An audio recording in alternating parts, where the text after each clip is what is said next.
Hello there. Welcome to this episode of Force Ghost Conversations. This is your host, Anthony King, and this week, along with Mrs. Force Ghost Conversations, Elise King, we'll be discussing Episode 9 from Season 3 of The Bad Batch, titled The Harbinger. Before we get started, I'm inviting you to support Force Ghost Conversations on Patreon. If you're a fan of the podcast and would like to consider pledging your support, there will be a link in the episode description for you to check out the various tiers offered. Also, please be sure to check out our TeePublic store to buy some Force Ghost Conversations merchandise. And without further ado, it's time to gather around the campfire for some Force Ghost Conversations.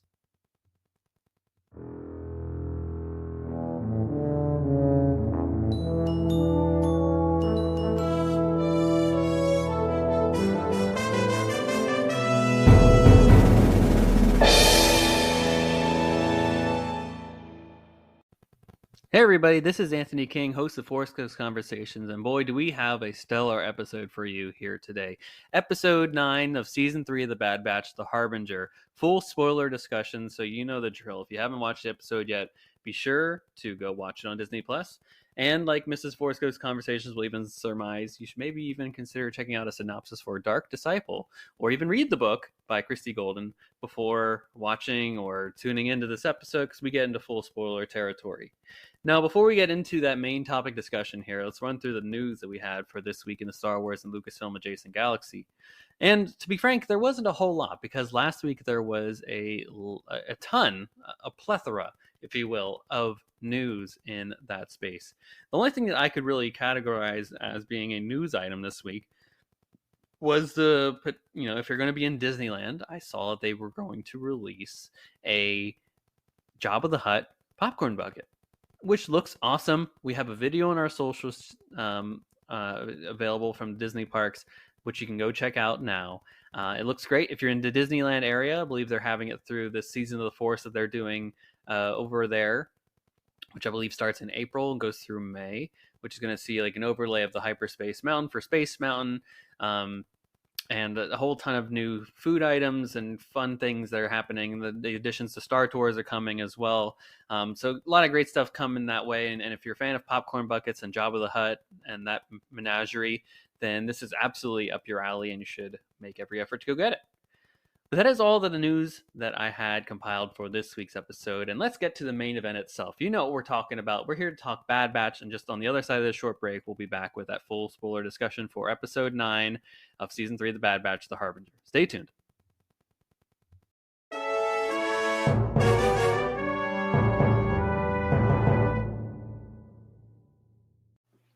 Welcome back to Force Ghost Conversations, everybody. I gotta tell you what. If you watch the Bad Batch trailer at the beginning of the season, it gave you the precursor to what was going to happen, and you saw that reveal, this was the episode you were waiting for. We're talking Episode 9, The Harbinger, today. And of course, to have a full-length conversation about it, none other than Mrs. Force Ghost Conversations herself, Elise King, is back to share her thoughts. Elise, how are you doing today? I'm good. I've just been letting this episode kind of sink in, been mulling it over, and excited to talk about it today. Yeah, full spoiler alert to anybody at home. If you've not seen the episode yet, golly gee, you gotta turn it on now. And then, Dark Disciple, the book. And maybe brush up on Dark Disciple, perhaps. Go read a Wikipedia entry on it so that you know what we're talking about. Or go read the book yourself, if you want to. It's really great. I recommend it. But you've been forewarned, so we are now back into our spoiler conversation. And yeah, I think that was where I ended the episode at too, where it cut to the end credits, and I went, huh.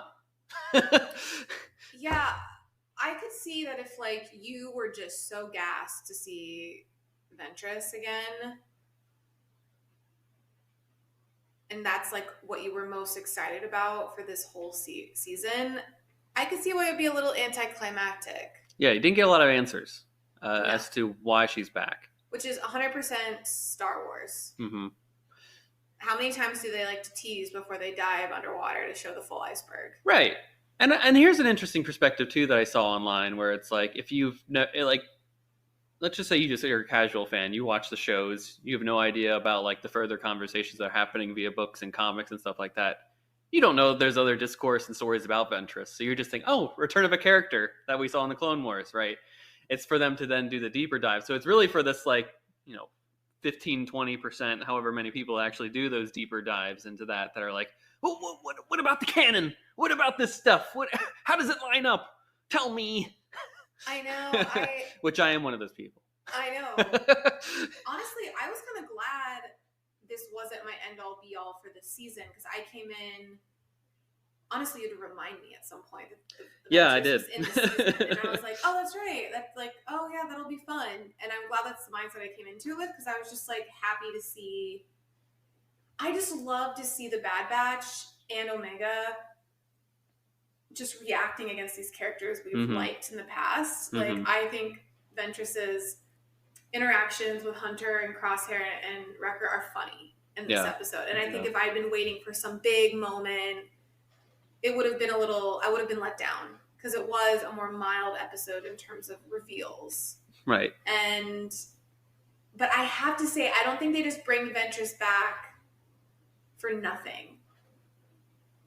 Star Wars always plants things in series and then takes it and runs with it in the future. And I'm like, it would be so easy for them to do this with Ventress. Yeah, I think they actually really could set up future. I mean, they did a great backwards pilot in a way of setting up future stories. Yeah. And they also set up the future story because they've said on StarWars.com, the people that they did an interview with the team. Okay. Since this episode came out and released it, that they're going to tell the how of Ventress coming back in other stuff. So whether that is another book, a comic, maybe Tales of the Jedi Season 2, that's going to be on the table. Oh, I'm so smart. It's like I've watched so much Star Wars that I can notice patterns. Yeah. They don't just bring Ventress back for this one episode. And within the episode, too, it wouldn't make sense to just like pull out a PowerPoint of being like, and here's how I came back from dying. No, they wouldn't care at all. Also, because like the Bad Batch doesn't care. They don't know that she's dead. No, they just care that they had no connection to her. They just were like, you were literally a Wikipedia entry on text data pad to be like, you were bad during Clone War. Must stop. I mean, okay, so I didn't read Dark Disciple, but you spoiled a little bit because I asked for it. I have, yes. So after that episode, are you confused? Because Dark Disciple ends with what? It ends with Ventress sacrificing herself for Quinlan Voss. So she's dead. So she is dead. They do a full burial ceremony. It's not like a fade to black. We didn't see the body situation. Nope. Full funeral, if I recall correctly. Full funeral. Bury her lightsabers with her and all that. I think the Jedi do a great job in that book of honoring her for the sacrifice that she made. And that's kind of the full stop there on that one. So there's some gaps to fill, because you said in earlier stuff, the creators said they recognize that was canon and that they're not going to. Yeah. They said we're fully respecting the story that was told in that and honoring it. So they got some explaining to do. I think how she comes back. So again, someone's going to take up that mantle. Yeah. But just like Maul was once gone and comes back, there's an explanation for that. It's not out of the realm of possibility that witch sisterhood and coven that engages in necromancy and creates zombie stormtroopers in Ahsoka couldn't feasibly bring someone back from the dead. Yeah. She has that tongue-in-cheek line that I rolled my eyes about in this episode, where she's like, I've still got many lives left, or something like that. Yeah. She ends with something. Okay. They nodded to it. I was like, okay, you guys did it. You did it. You got me there. Did you like her hair? I thought it was weird to see. That's how it is in Dark Disciple too. Oh, okay. Yeah. I thought it was weird to see like a military-esque. No, I honestly, you would love Dark Disciple. Again, I know. I'm not saying I'm not going to read it. I think if you read it, that would be your favorite Star Wars book, knowing you. All right, it's going on the list. I mean, I have a long list. What can I tell you? But just the way you enjoyed Dark Side and getting into that thought process and mindset, and then people be feeling tortured about themselves. I do like when this is tortured. It's really up your alley. So again, I highly recommend to both you and anybody that's listening that wants to dive in more, because it was based off of unfinished Clone Wars when they canceled it originally. a few years back. Like that was a story arc that they were going to do in the Clone Wars, and Oh, okay. and then Disney was like, "Hey, use those scripts to write a book," and then that was like one of the first canon books. Okay, interesting. When Disney took over, so I'm glad that they're continuing to keep it canon. Keep it alive. Yeah, because that's the complaint that people have with like books and comics is like, why should I invest my time into this if you're just going to keep retconning stuff that happens in it? Yeah. So I hope that it keeps that intact, because then they don't lose that audience and people that have gained their trust and interest and spent a lot of time and hours into feeling like, these are real stories that matter. Yeah. Oh, that's really interesting. Yeah, that's a good perspective. And it was another case of Omega charming the hat off, or charming, whatever that phrase is, charming Ventress. The pants off? Yeah, the pants off. Thank you. Of Ventress, and Ventress like wanting to protect her and train her. And I wanted to ask like about the lie she tells at the end. Mm-hmm.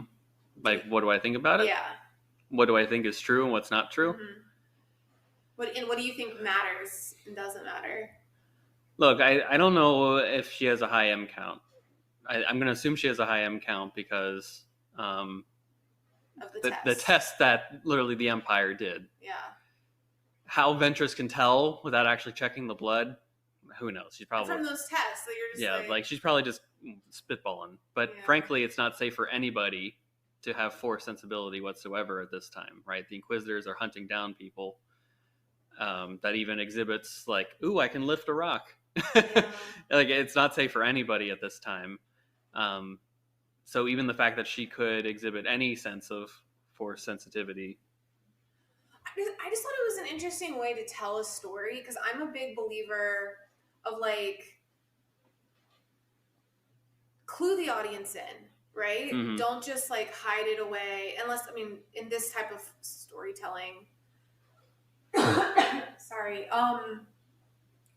like clue the audience in. And I honestly didn't see anything in those tests from outside of like, if we didn't know the MCAL test came back positive, I didn't see anything in those tests that say, wow, Omega is Force sensitive beyond like the average person is connected to the Force. Yeah, and I'm still confused about the overall, like, what does it matter? Because if everyone has a midichlorian count, maybe hers is just high enough that it passes a threshold that they keep saying M count transfer, right? And that's what they were focusing on, is like maybe her specimen is one that can actually transfer DNA into a host. So that's all I was thinking about. That's the purpose of that, not necessarily that she has an M count.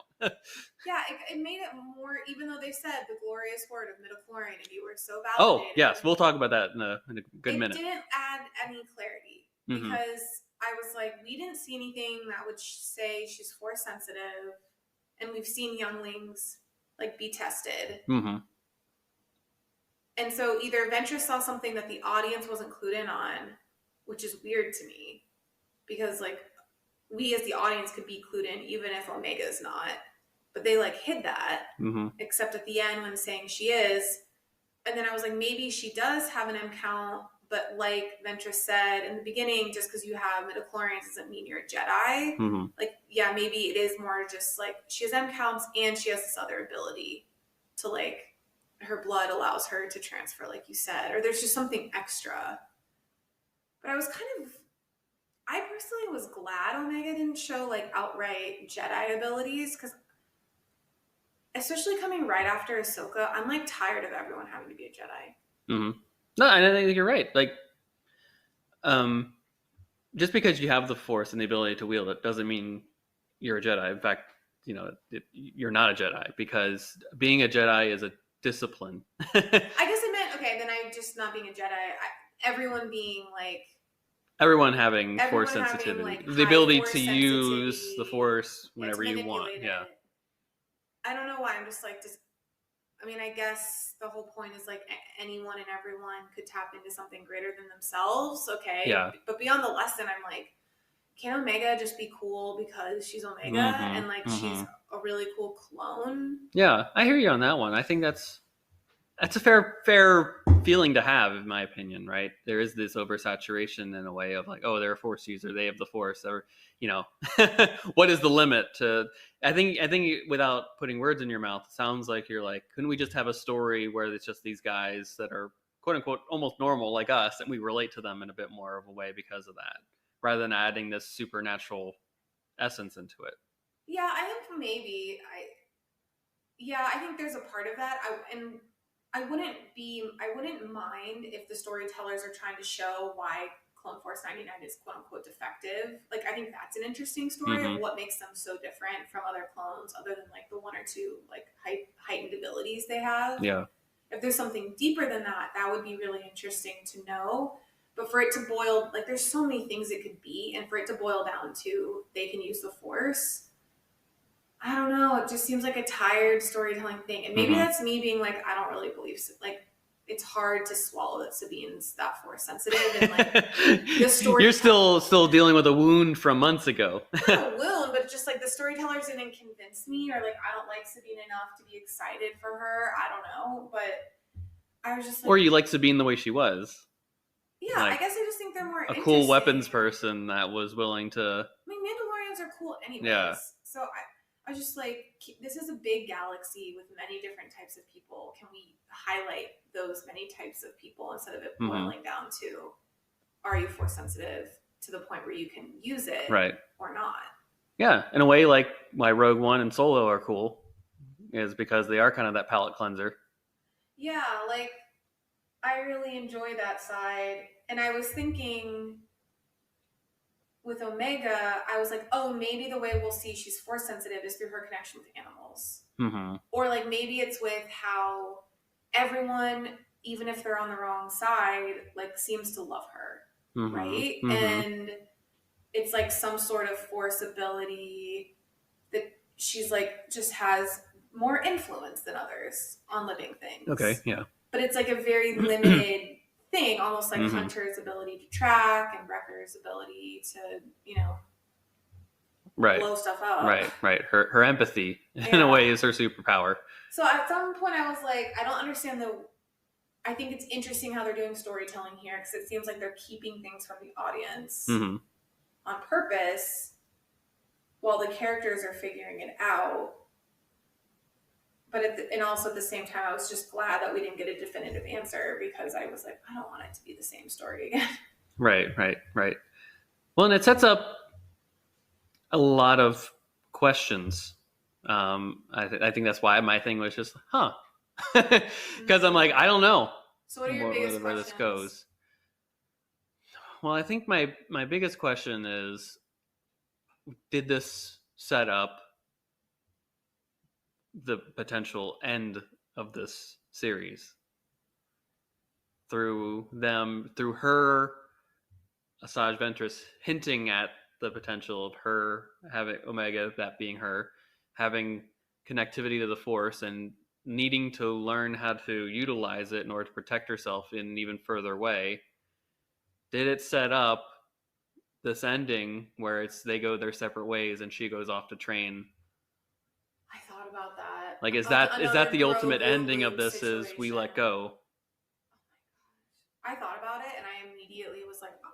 I think also that's why I'm being so defensive of like, I don't want this. Yeah. Because I want them to stay together. They're a family. Yeah, I know. I want that too. Can like one freaking Star Wars family stay together, even if they have to suffer to get there?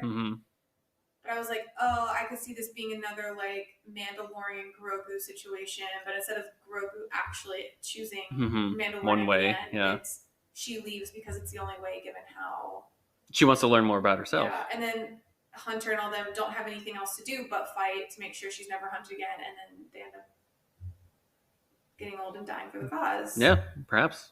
So I was just like, oh, that hurts my heart so much. Like, that makes me legitimately sad even saying about it, even talking about it. Yeah, it's hard to envision that. Yeah. But I mean... But what is this show if not learning how to become something new again? I know. I just don't want them to have to learn anything else. Haven't they learned enough in their life? But I mean, Ventress said over and over in those last minutes of the show, or like even throughout, like, I found you easily. You're not as hard to find as Yes. you think. Yep. I was like, really? How much more foreshadowing can we have that they are not safe? Well, I guess what was my next question is like, well, how long can this facade of peace linger? Do you think they reach out to any Jedi they know or like can find to see if they'll help Omega? Like, do we see? No, I think I'm purely speculating here. I think they are going to continue on the path that they are until they can't. Until there's absolutely no way for them to feel like they can protect her in the utmost way. This freaking conversation is making me want to cry, and I'm not here for it. Well, that's why it's called Harbinger. I told you at the beginning, I was like, this is not a good sign. She's the harbinger of a lot of truth for them, right? This is the truth of, in a way, that she does have Force sensibility, the truth of what M count is, perhaps facing the truth of having to let go of her. They would just like shrivel to like, ghosts of themselves without her. You cannot tell me they wouldn't. I don't know. Yeah, I can't envision a glorious future for them afterwards. Makes me so freaking mad. But we've got 5 episodes left. Who knows what comes of it? Yeah. So then, my other question after that is, well, is Ventress the one to train her? Is that our next? Is that our next series? Is Ventress and Omega going off into the unknowns of the world, of the galaxy, trying to? Or maybe it's like a Mandalorian, learn. Boba Fett type situation where all the stories intersect, and it's like Rex's story intersecting. Yeah, it could just be this more. It's called the Dark Times or something like that, and it's just these like 3 episode arcs of something like that where they exist, and then it's the next one and the next one, and then they have a season finale that they all come together. I don't know, just throwing it out there. With 5 episodes left, it just makes me think some of the characters will continue into other series because there's just too much unknown, right? There's too many questions. Yeah, they got a lot to tell us. 5 episodes. And they chose not to tell us one of the biggest questions of this series, to then say someone else will handle that. I think they'll just say someone else can handle some of this other questions that will be outstanding too. I mean, a 3-season show to me says we want to tell a story, but it's also a connector piece between other stories we need to tell. Mm-hmm. This isn't the end, right? Because like Clone Wars could have technically ended, and it was long enough. Yeah, let's just say no. People weren't really asking for a Bad Batch show at the time, or a show like the Bad Batch, where it was kind of like continuing the Clone Wars series, like a season 8 or 9 of Clone Wars, if you will, to expand upon that and kind of close some of those chapters and doors. Yeah. But then it became its own thing. I would say around season 2, it really morphed into like, okay, now we have our own identity as the Bad Batch. We can really focus on these character relationships rather than having to like, all right, we got to tell you where the Zilla Beast is. We got to introduce Hera.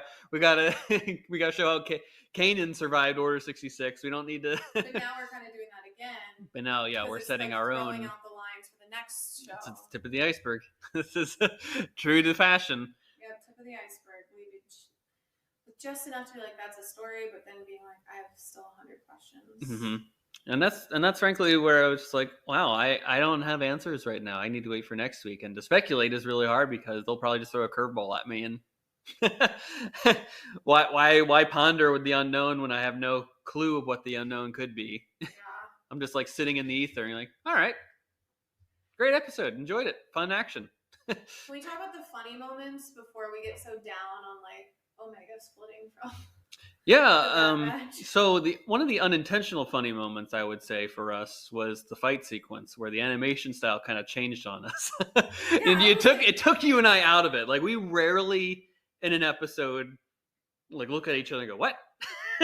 And this was one of those instances. And I was like, is it just me? Are we both looking at this? I was like, have we seen hand to hand? I mean, I know we've seen really interesting. Is our TV lagging? Yeah. Is something up? But you were like, is this stop motion? Like, I feel like they're just doing like stop motion approach. Like, did Phil Tippett come in and show them how to like do stop motion in terms of their fight sequences? I mean, it's just only jarring for a second, and you're like, oh, okay, I'm back in it now. This is great. Yeah, but you're just like, what? So yeah, I have no idea what it was. I don't know if they ran out of money. Or this is what they spent their budget on? I don't Or is this I don't know how different this works. type of technology? Yeah, it was just very different. That was Because we've seen lightsaber fights, especially from Clone Wars and those all are that, hard and 'cause they're those very, are like, fluid. yeah, So fluid. this seemed like jerky in a way, and I don't know if that's good or bad. I don't know. I don't have an opinion on that. I It like did take seeing us out of it, I like though. seeing them fight, and I thought it was cool how she was like, "Go do this, Omega. Go up that mountain while we fight here." It's kind of Mhm. kind of reminded me of like a real world thing where like parents would be like, "Go outside and play." Yep. Why they need to have a deep conversation or something like that. And it just showed like how outmatched they are against a force user. Yeah, and that's Ventress, right? That's like no knocking Ventress or anything like that. But if it was like the Emperor came down, like they'd have no hope or a prayer. But I was glad that it was like she could still take them on with some level of difficulty because it showed they're good clone. They really are Clone Force 99. But also it validates that like, yeah, Jedi could take on 10, 20, 30 clones at a time and be okay. So it just showed, yeah, like the Bad Batch shouldn't be just as good as a Jedi or a Force. And they're the best of the best too. Yeah. So I thought that was interesting. It was fun to watch them like. And she had that good banter like she did in the Clone Wars. Yep. Like that almost flirtatious kind of banter. That sass with like the low raspy voice. Right. Honestly, I didn't look up the voice actress, but I saw a picture of her. Yeah. What do you think the voice actress looks like for Ventress? Well, you're looking it up now. Before you actually. I would think like an older woman. An older woman that smoked 2 packs a day since she was 10, right? Maybe a little less, but yeah. All right, just look up Ventress, voice actress, and I will say I was like, whoa, that's not what I was expecting. That's positive too. Like this has a different voice than at least the voice acting is really well done. I was expecting some 70-year-old woman that has been, some like Sue Dillon, some Sue Dillon-esque. From TikTok, if you know what I'm talking about. She's like a goth queen. Yeah, exactly. But like not super goth. But yeah, she's gorgeous, super fun. But she does have that like dark energy vibe that I think Ventress would. But yeah, she's able to channel that into the conversation. Yeah. But I saw the picture. I was like, whoa, that's not what I was expecting at all. Yeah, I remember seeing all this stuff of like voice actors are actors too. And it's just like, yeah, they are. Because you just have no idea. Ask D. Bradley Baker. He'll tell you. Yeah. And then the elephant in the room that we haven't discussed. They said the word. Yes. Oh, wait. One funny thing I thought. Oh, okay, go ahead. One of my favorite things was when Omega and Ventress are on the boat. Yeah, I have a feeling. I'm ready for it. And Clone Force 99 is like looking through the binoculars at them and like spying on them, and Ventress sees them, and Crosshair's like,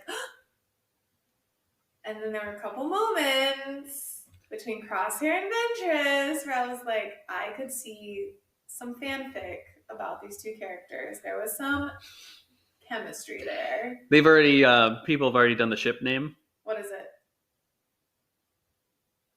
Well, it's a family-friendly podcast, but I will say the word. Okay. Ass hair. Why? Asajj and Crosshair. Ass hair.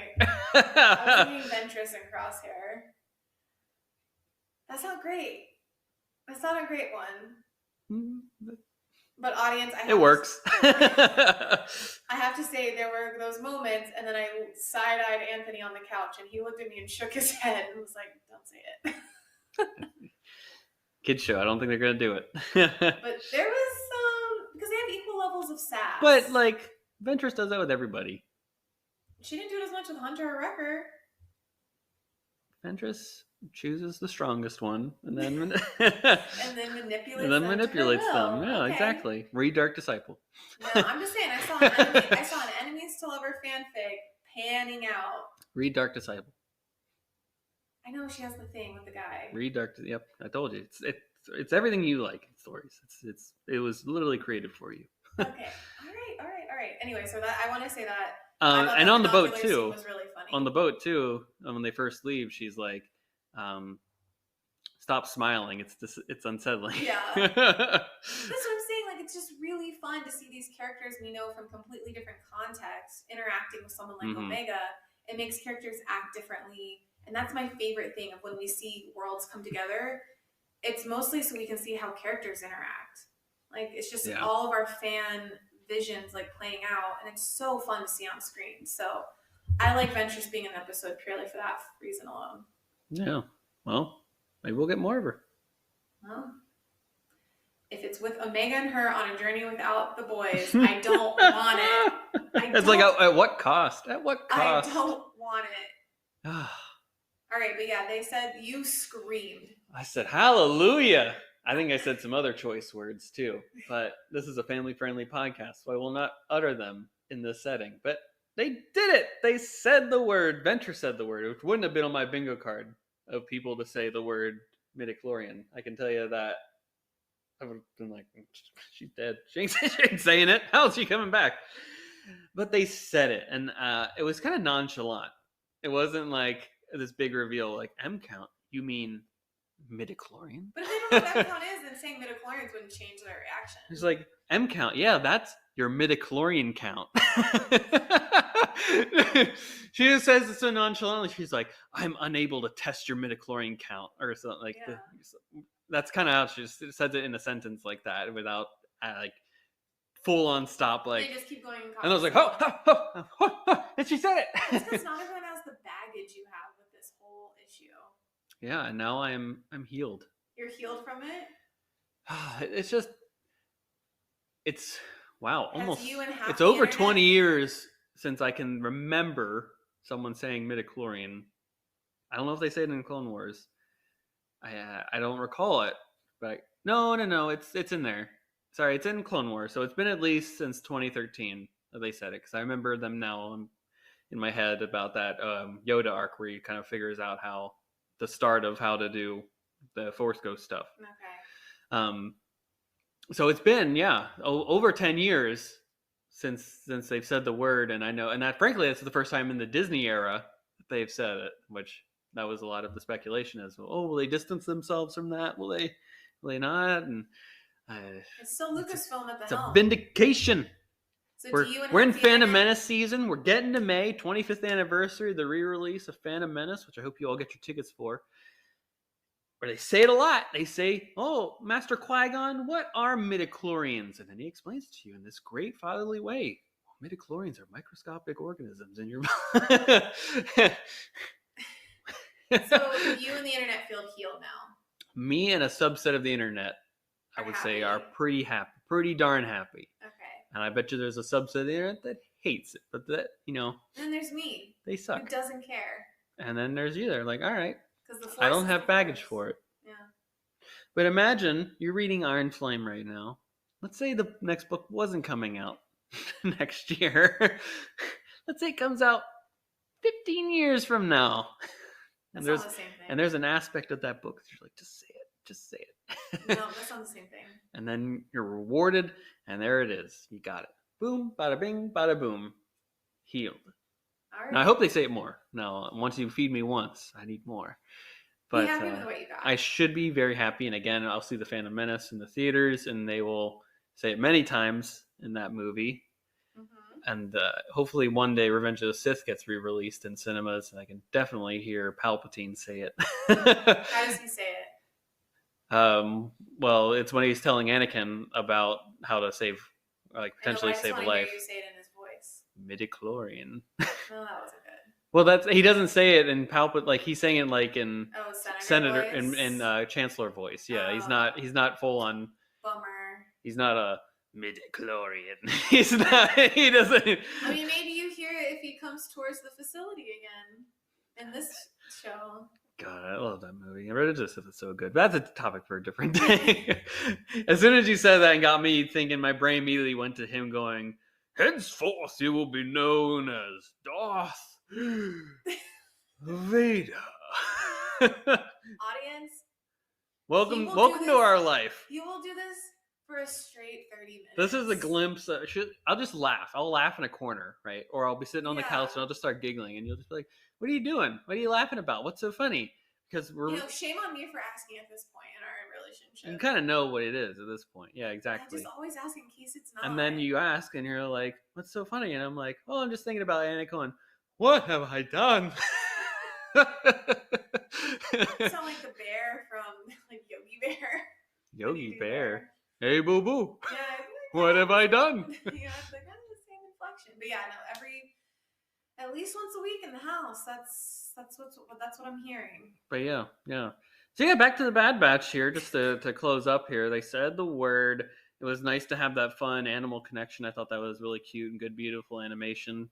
I always like that. There's a bigger fish always, so just a good life lesson. Never know what you're going to run into out in the wilds of the unknown. The small fish were harbingers for the big fish. Exactly. Yep. I don't know if that was like a hint that maybe there's still some darkness in Ventress. Like she tapped in and saw these beautiful creatures, and this big monster comes to like not intentionally. I didn't try to summon that creature.